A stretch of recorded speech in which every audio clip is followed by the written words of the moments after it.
तर बीडमधील येळंब घाटातील शेकडो एकरावरील पिकं पाण्याखाली गेलेली आहेत। सोयाबीन, कापूस, मूग, उडीदासह अनेक पिकांचं नुकसान झालंय।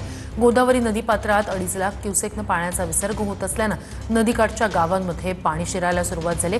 गेवराई तालुक्यातील नागझरीसह काही गावांचा संपर्क तुटलाय।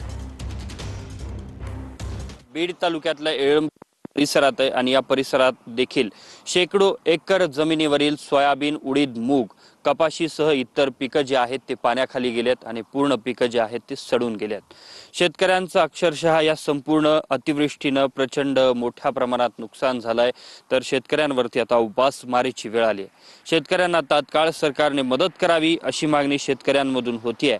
मात्र सरकार ही मदत कधीपर्यंत करणार हे पाहणं महत्त्वाचं असणार आहे, कारण अजूनही शेतांमध्ये पाणी आहे आणि जोपर्यंत पाणी पूर्णपणे बाहेर निघत नाही तोपर्यंत हे पंचनामे जे आहेत, जी पंचनाम्याची प्रक्रिया आहे ती पूर्ण होणं अशक्य आहे। कॅमेरामन अमित आडेसह मी अशोक काळकुटे, TV9 मराठी।